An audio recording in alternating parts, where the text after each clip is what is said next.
या देवी सर्वभूतेषु माँ कूष्मांडा रूपेण संस्थिता नमस्तस्यै नमस्तस्यै नमस्तस्यै नमो नमः। जय माता दी।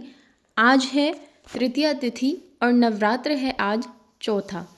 तृतीया तिथि की वृद्धि हो रही है, इसी वजह से आज चौथे नवरात्र के दिन भी तिथि तृतीया ही रहेगी, लेकिन नवरात्र चौथा मनाया जाएगा।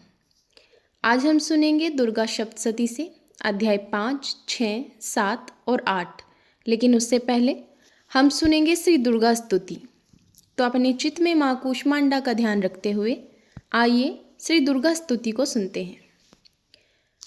दयामयी भगवती करुणा सागर, काली रमा गिरा तू दधीमती, सुनना आर्त पुकार, टेर नहीं पूजा पाठ में जानूं, नहीं अन्य उपचार। केवल नाम आपका ध्याऊं, जो है विपत्ति विदार, मैं क्या योग्य तपस्या कर लूँ निज उद्धार। केवल कृपा भीख तेरी ही मेरा है आधार, पग पग का अपराधी तेरा, नख सिक भरा विकार। अगर तुम ही चाहो तो मेरा बेड़ा होवे पार, दुष्टों से भक्तों को बचाने हेतु अनेकों बार लिया आपने विश्व मोहिनी चामुंडा अवतार। जन पर कृपा आपकी होती धन्य वही नर नार, उनके लिए सदा होता है सुख में सब संसार। शरणी धरी है सेवक तेरा, करता यही पुकार, अम्बा काट कर संकट सारा, करना बेड़ा पार। बोलो माँ भगवती अम्बे की सदा सदा जय हो। अब हम सुनने जा रहे हैं 5वां अध्याय, जिसमें बताया गया है कि शुंभ का देवी के पास दूत भेजने का क्या वृतांत था। भक्तजनों, महर्षि मेघा ने कहा, पूर्व काल में शुंभ निशुंभ नामक असुरों ने अपने बल के मद में इंद्र का राज्य और यज्ञों के भाग छीन लिए। वह दोनों इसी प्रकार सूर्य, चंद्रमा, धर्मराज और वरुण के अधिकार भी छीनकर स्वयं ही उनका उपयोग करने लगे। वायु और अग्नि का कार्य भी वही करने लगे। इसके पश्चात उन्होंने जिन देवताओं का राज्य छीना था उनको अपने अपने स्थान से निकाल दिया। इस तरह से अधिकार छीने हुए तथा दैत्य द्वारा निकाले हुए देवता अपराजिता देवी का स्मरण करने लगे। देवताओं को याद था कि देवी ने हमको वर दिया था कि मैं तुम्हारी संपूर्ण विपत्तियों को नष्ट करके रहूंगी। ऐसा विचार कर सब देवता हिमालय पर गए और भगवती विष्णु माया की स्तुति करने लगे। देवताओं ने कहा, देवी को नमस्कार है, शिवा को नमस्कार है, प्रकृति और भद्रा को नमस्कार है। हम लोग रौद्रा, नित्या और गौरी को नमस्कार करते हैं। शरणागतों का कल्याण करने वाली वृद्धि और सिद्धि रूपा देवी को हम बारंबार नमस्कार करते हैं। सुरों और असुरों की शक्ति, राजाओं की लक्ष्मी तथा शिव पत्नी स्वरूपा जगदम्बा को हम नमस्कार करते हैं। दुर्गा को, दुर्ग स्थलों को तोड़ने वाली दुर्गपारा को, सबकी सारभूता, सर्वकारिणी, खयाति कृष्णा और धुर्मा देवी को नमस्कार है। अत्यंत सौम्य तथा अत्यंत रौद्र रूपा को हम नमस्कार करते हैं। उन्हें हमारा बारंबार प्रणाम है। जगत की आधारभूता कृति देवी को हम बारंबार नमस्कार करते हैं। जिस देवी को प्राणी मात्र विष्णु माया कहते हैं उसको नमस्कार है, नमस्कार है, नमस्कार है। जो देवी संपूर्ण प्राणियों में चेतन कहलाती है उसको नमस्कार है, नमस्कार है, नमस्कार है। जो देवी संपूर्ण प्राणियों में बुद्धि रूप से स्थित है उसको नमस्कार है, नमस्कार है, नमस्कार है। जो देवी सब प्राणियों में निद्रा रूप से विराजमान है उसको नमस्कार है, नमस्कार है, नमस्कार है। जो देवी संपूर्ण प्राणियों में शुद्धा रूप से विराजमान है और जो देवी संपूर्ण प्राणियों में छाया रूप से स्थित है उसको नमस्कार है, नमस्कार है, नमस्कार है। जो देवी सब प्राणियों में शक्ति रूप से स्थित है और जो देवी सब प्राणियों में तृष्णा रूप से स्थित है उसको नमस्कार है, नमस्कार है, नमस्कार है। जो देवी सब प्राणियों में शांति रूप से स्थित है उसको नमस्कार है, नमस्कार है, नमस्कार है। जो देवी सब प्राणियों में जाति रूप में स्थित है उसको नमस्कार है। जो देवी सब प्राणियों में लज्जा रूप में स्थित है उसको नमस्कार है, नमस्कार है, नमस्कार है। जो देवी सब प्राणियों में शांति रूप से स्थित है और जो देवी संपूर्ण प्राणियों में श्रद्धा रूप से स्थित है उसको नमस्कार है, नमस्कार है, नमस्कार है।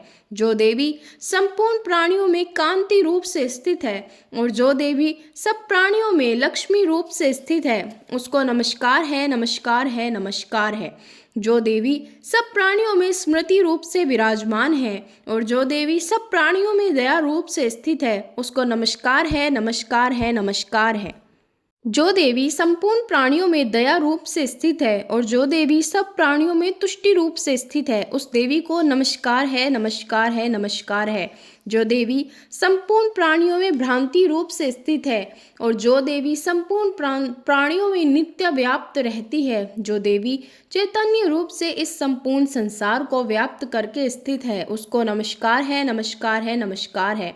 पूर्व काल में देवताओं ने अपने अभीष्ट फल पाने के लिए जिस इस देवी की स्तुति की है और देवराज इंद्र ने भी बहुत दिनों तक जिसकी सेवा की है, वह कल्याण की साधना भूता ईश्वरी हमारा कल्याण करे और मंगल करे तथा हमारी सारी विपत्तियों को नष्ट कर डाले। असुरों के सताए हुए हम सभी देवता उस परमेश्वरी को नमस्कार करते हैं जो भक्ति पूर्वक स्मरण की जाने पर तुरंत ही सब विपत्तियों को नष्ट कर देती है। वह जगदम्बा इस समय भी हमारा मंगल करके हमारी समस्त विपत्तियों को दूर करे।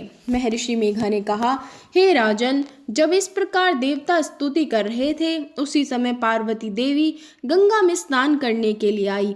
उसी समय उनके शरीर से प्रकट होकर शिवा देवी बोली, शुंभ दैत्य के द्वारा स्वर्ग से निकाले हुए और निशुंभ से हारे हुए यह देवता मेरी ही स्तुति कर रहे हैं। पार्वती के शरीर केशों से अंबिका निकली थी, इसीलिए उसके संपूर्ण लोग कौशिकी कहते हैं। कौशिकी के प्रकट होने के पश्चात पार्वती देवी के शरीर का रंग काला हो गया था और वह हिमालय पर रहने वाली कालिका देवी के नाम से प्रसिद्ध हुई। तदंतर शुंभ और निशुंभ के दूत चंड और मुंड वहां आए। उन्होंने परम मनोहर रूप वाली अंबिका देवी को देखा। चंड और मुंड शुंभ के पास जाकर बोले, महाराज, एक अत्यंत सुंदर स्त्री हिमालय को प्रकाशित कर रही है। वैसा रंग रूप आज तक हमने किसी स्त्री में नहीं देखा। हे असुरेश्वर, आप यह पता लगाएं कि वह कौन है और उसको ग्रहण कर ले। वह स्त्रियों में रतन है। वह अपनी कांति से दशों दिशाओं को प्रकाशित करती हुई वहाँ स्थित है, इसीलिए आपका उसको देखना उचित है। हे प्रभु, तीनों लोकों के हाथी, घोड़े और मणि इत्यादि जितने रतन हैं, वे इस समय आपके घर में शोभायमान है। हाथियों में रतन रूप ऐरावत हाथी और उच्चेश्वरा नामक घोड़ा तो आप इंद्र से ही ले चुके हैं। हंसों से जुता हुआ विमान जो ब्रह्मा जी के पास था, वह भी आपके पास है। यह महापद्म नामक खजाना आपने कुबेर से छीना है। समुद्र ने आपको सदा खिले हुए फूलों की किंज कलिकनी नामक माला दी है। वरुण का कंचन की वर्षा करने वाला छत्र आपके पास है। रथों में श्रेष्ठ प्रजापति का रथ भी आप ही के पास है। हे दैत्येंद्र, मृत्यु से उत्क्रांतिता नामक शक्ति भी आपने छीन ली है और वरुण का पास भी आपके भ्राता निशुंभ के पास ही है। समुद्र में पैदा होने वाले सब प्रकार के रत्न भी आपके भ्राता निशुंभ के अधिकार में हैं और जो अग्नि में ना जल सके, ऐसे 2 वस्त्र भी अग्निदेव ने आपको दिए हैं। हे दैत्यराज, इस प्रकार रतन रूपी सभी वस्तुएं आप संग्रह कर चुके हैं, तो फिर यह कल्याणमयी स्त्रियों में रतन रूप अनुपम स्त्री आप क्यों नहीं ग्रहण करते? चंड मुंड के ये वचन सुनकर शुंभ ने विचारा कि सुग्रीव को अपना दूत बनाकर देवी के पास भेजा जाए। सुग्रीव को उसने सब कुछ समझा दिया और कहा, वहां जाकर तुम उसको अच्छी तरह से समझा देना और ऐसा उपाय करना जिससे वह प्रसन्न होकर तुरंत मेरे पास चली आए। दूत सुग्रीव हिमालय पर्वत के उस रमणीय भाग में पहुंचा जहां देवी रहती थी। दूत ने कहा, हे देवी, दैत्यों का राजा शुंभ, जो इस समय तीनों लोकों का स्वामी है, मैं उसका दूत हूँ और यहाँ तुम्हारे पास आया हूँ। संपूर्ण देवता उसकी आज्ञा एक स्वर में मानते हैं। अब जो उसने कहला भेजा है वह सुनो। उसने कहा, इस समय संपूर्ण त्रिलोकी मेरे वश में है और संपूर्ण यज्ञों के भागों को पृथक पृथक मैं ही लेता हूँ। तीनों लोकों में जितने श्रेष्ठ रत्न हैं, वे सब मेरे पास हैं। देवराज इंद्र का वाहन ऐरावत मेरे पास है, जो मैंने उनसे छीन लिया है। उच्चैश्रवा नामक घोड़ा जो क्षीर सागर मंथन करने से प्रकट हुआ था, उसे देवताओं ने मुझे समर्पित किया है। हे सुंदरी, इनके अतिरिक्त और भी जो रत्नाभूषण व अन्य पदार्थ देवताओं के पास थे, वे सब मेरे पास हैं। हे देवी, मैं तुम्हें संसार की स्त्रियों में रतन मानता हूँ, क्योंकि रत्नों का उपभोग करने वाला मैं ही हूँ। अतः हे चंचल कटाक्षों वाली सुंदर, अब मैं ये तुझ पर छोड़ता हूँ कि तू मेरे या मेरे भाई महापराक्रमण्युमी निशुंभ की सेवा में आ जाए। यदि मुझे वरेगी तो तुझे अतुल महान ऐश्वर्य की प्राप्ति होगी। अतः तुम अपनी बुद्धि से यह विचार कर मेरे पास चली आओ। महर्षि मेघा ने कहा। दूत के ऐसा कहने पर संपूर्ण जगत का कल्याण करने वाली भगवती दुर्गा मन ही मन मुस्कुराई और इस प्रकार कहने लगी। देवी ने कहा, हे दूत, वह जो कुछ कह रहा है वह सत्य है और इसमें किंचित मात्र भी झूठ नहीं है। शुंभ इस समय तीनों लोकों का स्वामी है और निशुंभ भी महापराक्रमी है, परंतु मैं जो प्रतिज्ञा कर चुकी हूँ उसे मैं कैसे झुठला सकती हूँ। मैंने जो प्रतिज्ञा की है उसे सुन। जो मुझे युद्ध में जीत लेगा और मेरे अभिमान को खंडित करेगा तथा बल में मेरे समान होगा, वही मेरा स्वामी होगा। इसीलिए शुंभ अथवा महापराक्रमी निशुंभ यहाँ आवे और युद्ध में जीत कर मुझसे विवाह कर ले। इसमें भला देर की क्या आवश्यकता है। दूत ने कहा, हे देवी, तुम अभिमान में भरी हुई हो, मेरे सामने तुम ऐसी बात न करो। इस त्रिलोकी में मुझे तो ऐसा कोई दिखाई नहीं देता जो शुंभ और निशुंभ के सामने ठहर सके। हे देवी, जब अन्य देवताओं में से कोई शुंभ व निशुंभ के सामने युद्ध में ठहर नहीं सकता, तो फिर तुम जैसी स्त्री उनके सामने रणभूमि में कैसे ठहर सकेगी। जिन निशुंभ आदि असुरों के सामने इंद्र आदि देवता नहीं ठहर सके, तो फिर तुम अकेली स्त्री उनके सामने कैसे ठहर सकोगी। अतः तुम मेरा कहना मानकर उनके पास चली जाओ, नहीं तो जब वह तुम्हें केश पकड़कर घसीटते हुए ले जावेंगे तो तुम्हारा गौरव नष्ट हो जाएगा। इसीलिए मेरी बात मान लो। देवी ने कहा, जो कुछ तुमने कहा ठीक है। शुंभ और निशुंभ बड़े बलवान हैं, लेकिन मैं क्या कर सकती हूँ, क्योंकि मैं बिना विचारे प्रतिज्ञा कर चुकी हूँ। इसीलिए तुम जाओ और मैंने जो कुछ कहा है वह सब आदरपूर्वक असुरेंद्र से कह दो। इसके पश्चात वह जो उचित समझे करे। इसी के साथ अध्याय 5 समाप्त होता है। अब हम सुनेंगे अध्याय 6, जिसमें ध्रुमलोचन का वध है। महर्षि मेघा ने कहा, देवी की बात सुनकर क्रोध में भरा हुआ दूत वहां से असुरेंद्र के पास पहुंचा और सारा वृतांत शुंभ को कह सुनाया। दूत की बात सुनकर असुरेंद्र को क्रोध का पारावार न रहा और उसने अपने सेनापति ध्रुमलोचन से कहा, ध्रुमलोचन, तुम अपनी सेना सहित शीघ्र वहां जाओ और उस दुष्टा के केसों को पकड़कर घसीटते हुए यहाँ ले आओ। यदि उसकी रक्षा के लिए कोई दूसरा खड़ा हो, चाहे वह देवता, यक्ष अथवा गंधर्व ही क्यों ना हो, उसको तुम अवश्य मार डालना।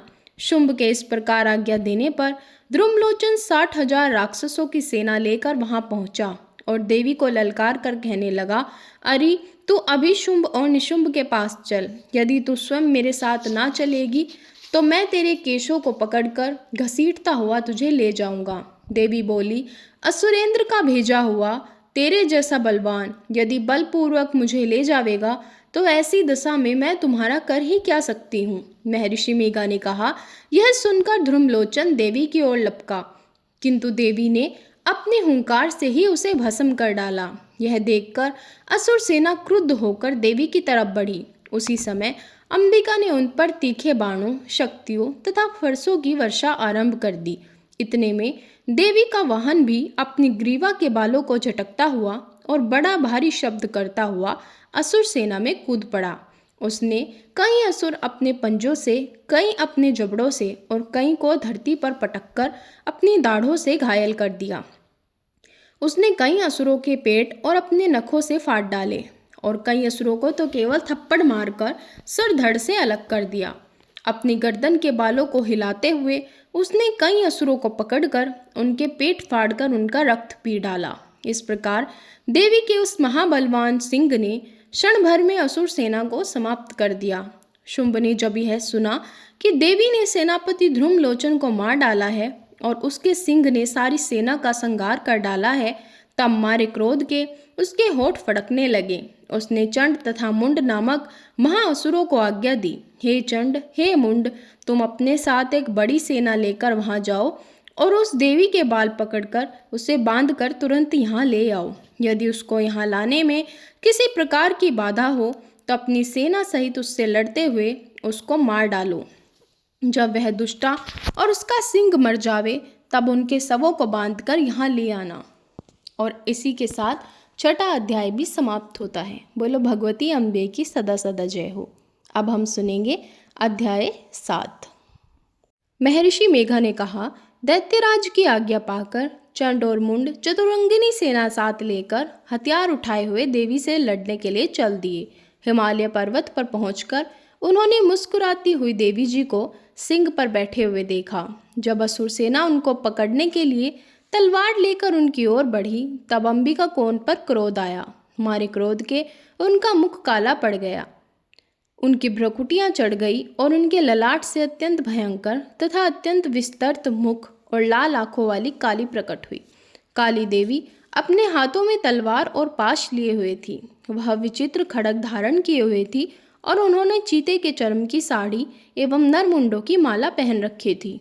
उसका मांस सूखा हुआ था और शरीर केवल हड्डियों का ढांचा था। भयंकर शब्द से वह दिशाओं को कंपायमान कर रही थी। महाविकराल काली असुर सेना पर टूट पड़ी और दैत्यों को भक्षण करने लगी। वह पासर्व रक्षकों, अंकुशधारी महावतों, हाथियों पर सवार योद्धाओं और हाथियों को एक ही हाथ से पकड़ पकड़ कर अपने मुंह में डाल रही थी। इसी प्रकार वह घोड़े, रथों, सारथियों व रथों में बैठे हुए सैनिकों को मुंह में डालकर भयानक रूप से चबा रही थी।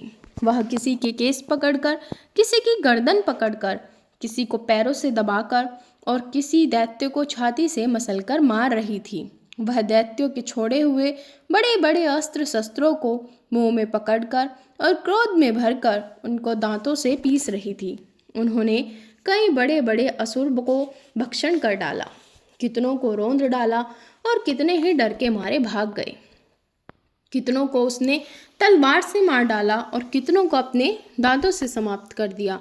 इस प्रकार देवी ने क्षण भर में संपूर्ण दैत्य सेना को नष्ट कर दिया। यह देखकर महापराक्रमी चंड काली देवी की ओर लपका और मुंड ने भी देवी पर अपने भयानक बाणों की वर्षा आरंभ कर दी और अपने हजारों चक्र देवी पर छोड़े। उस समय वह चमकते हुए बाण व चक्र देवी के मुख में प्रविष्ट हुए इस प्रकार दिख रहे थे जैसे बहुत से सूर्य मेघों की घटा में प्रविष्ट हो रहे हों। इसके पश्चात भयंकर शब्द के साथ काली ने अत्यंत जोश में भरकर विकट अट्टहास किया। उसका भयंकर मुख देखा नहीं जाता था। उसके मुख में श्वेत दांतों की पंक्ति चमक रही थी। फिर उसने तलवार हाथ में लेकर हूँ शब्द कहकर चंड के ऊपर आक्रमण किया और उसके केस पकड़कर उसका सर काटकर अलग कर दिया। चंड को मरा देखकर मुंड देवी की ओर लपका, परंतु देवी ने क्रोध में भरकर उसे भी अपनी तलवार से यमलोक पहुंचा दिया। चंड और मुंड को मरा हुआ देखकर उसकी बाकी बची हुई सेना वहां से भाग गई। इसके पश्चात काली चंड और मुंड के कटे हुए सिरों को लेकर चंडिका के पास गई और प्रचंड अट्टहास के साथ कहने लगी, हे देवी, चंड और मुंड दो महादैत्यों को मारकर मैंने तुम्हारे भेंट कर दिया। अब शुंभ और निशुंभ का वध तुमको स्वयं करना होगा। वहां लाए हुए चंड और मुंड के सिरों को देखकर कल्याणमयी चंडी ने काली से मधुरवाणी में कहा, हे देवी, तुम चूंकि चंड और मुंड को मेरे पास लेकर आई हो, अतः संसार में चामुंडा के नाम से तुम्हारी विख्याति होगी। बोलो माँ भगवती अम्बे की सदा सदा जय हो। प्रिय श्रोताओं, इस वीडियो को लाइक कीजिएगा और कमेंट में जय माता दी जरूर लिखिएगा।